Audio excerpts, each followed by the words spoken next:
بس رمضان کی سب سے بڑی تیاری کیا ہے کہ اپنے دلوں کو صاف کر لو پہلے سے، کہ جس دل میں نفرت ہو، بغض ہو، کسی کے لیے غصہ ہو، کسی کے لیے کیا کیا جذبے ہوں، دل صاف کرنا۔ ہمارے گھروں میں روزانہ جھاڑو ہوتا ہے، یہاں مدرسے میں روزانہ صفائی ہوتی کہ نہیں ہوتی؟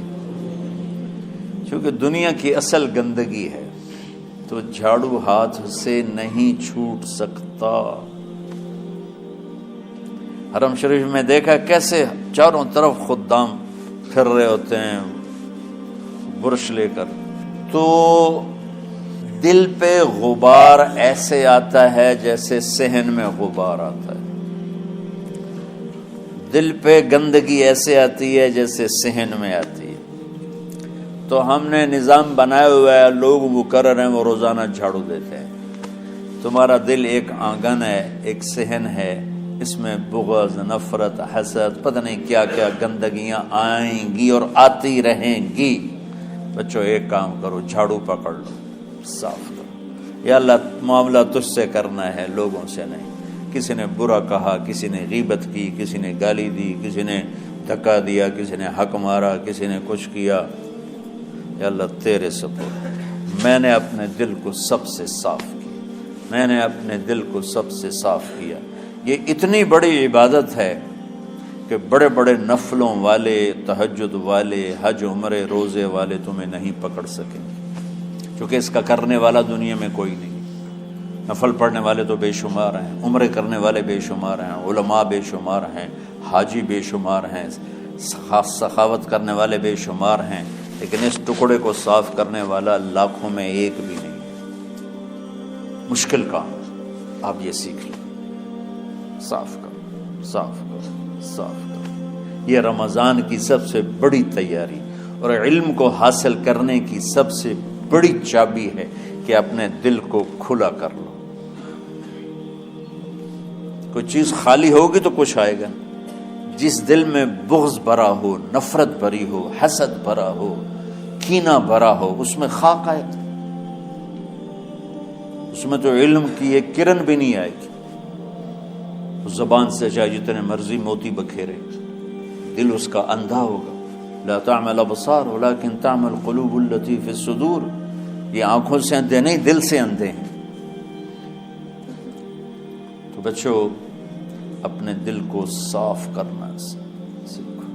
وہ کتنی مشہور حدیث ہے، آپ نے کہا اس دروازے سے ایک جنتی آ رہا ہے، تو ایک انصاری صحابی داخل ہوئے، جوتا ہاتھ میں، داڑھی میں وضو کا پانی۔ اگلے دن اس دروازے سے ایک جنتی آ رہا ہے، تو ایک صحابی آئے، ہاتھ میں جوتا، داڑھی میں وضو کا پانی، وہی صحابی۔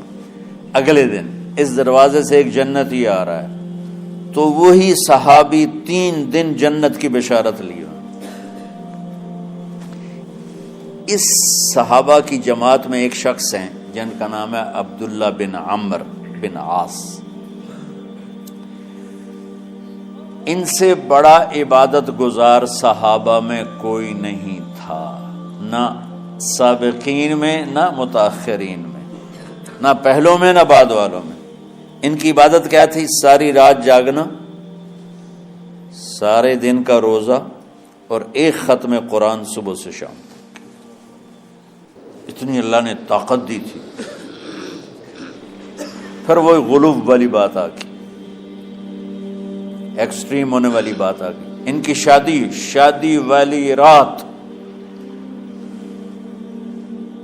حجلہ عروسی میں داخل ہو رہے ہیں، دلہن کے کمرے میں داخل ہو رہے ہیں، اور مصلی بچھا کے اللہ اکبر، اور دیر نفل تے نفل، دیر نفل تے نفل۔ تو ان کی بیگم نے دیکھا تو وہ بھی خیر کا زمانہ تھا، انہوں نے بھی وضو کیا اور پیچھے مصلی بچھا کے وہ بھی فجر تک نفل پڑھتے رہے۔ صبح ہوئی تو حضرت عمرو بن عاص رضی اللہ عنہ نے پوچھا، بیٹی رات کیسی گزری؟ کہا جی ماشاءاللہ آپ کے بیٹے تو بڑے عبادت گزار ہیں، ساری رات نفلوں میں ہی گزری۔ تو وہ ان کو شکایت کر دی۔ حضرت عمرو بن عاص کو اتنا غصہ چڑھا، وہ بیٹے کو تو کچھ نہیں کہا، کتنی حکمت کی بات ہے، سیدھے گئے اللہ کے نبی کے پاس، یا رسول اللہ یہ عبداللہ دیکھیں کیسا نادان ہے، اس کی شادی کی ساری رات نفل پڑھتا رہا۔ تو آپ کہتے ہیں ماشاءاللہ ماشاءاللہ کتنی بڑی بات ہے۔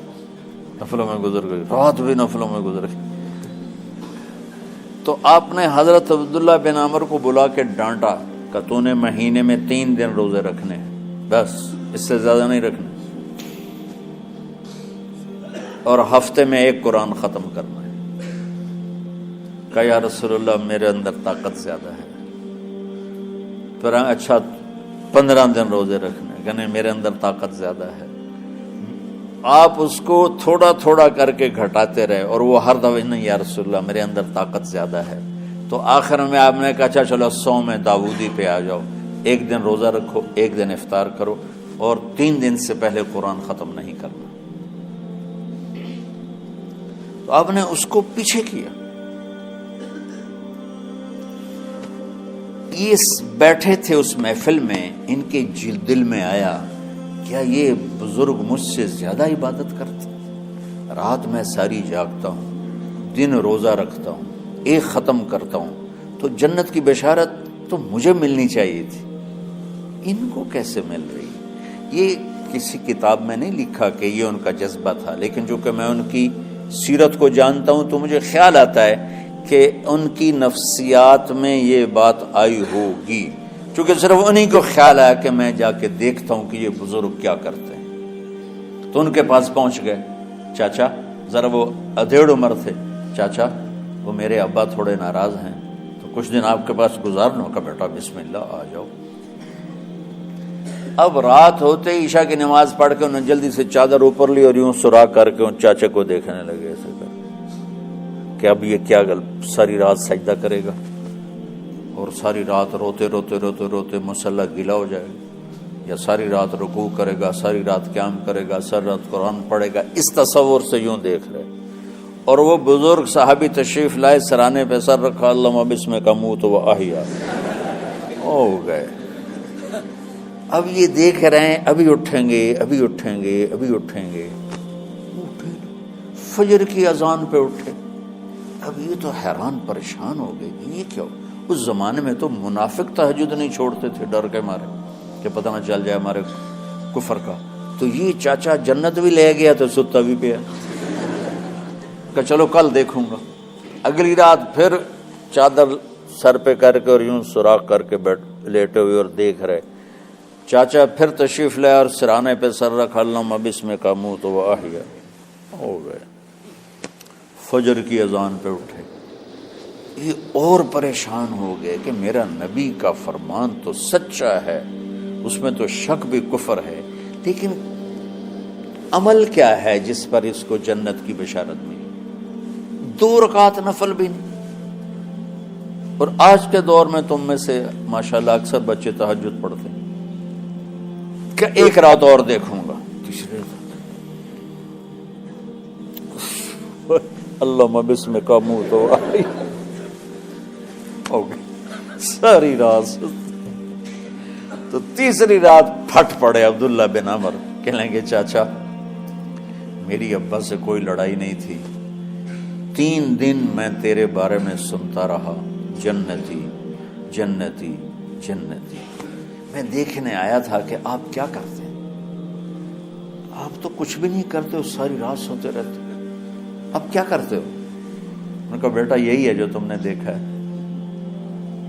اب ان کو سمجھ میں نہیں آ رہا کہ یہ جوڑ کیسے بٹھاؤں، ادھر جنت کی بشارت، ادھر ساری رات خراٹے، اب یہ اس میں جوڑ کیسے بٹھاؤں، کیونکہ نبی کی بات تو غلط ہو نہیں سکتی۔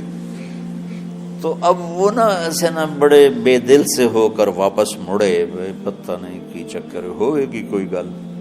جب وہ دروازے تک پہنچے تو کہنے لگے بیٹا ادھر آنا، واپس آ گئے۔ کہا میں تمہیں اصل راز کی بات بتاتا ہوں۔ کہا کیا ہے کیا ہے؟ تو یہاں ہاتھ رکھا، کہا یہ جو دل ہے نا اس میں کسی انسان کی نفرت نہیں۔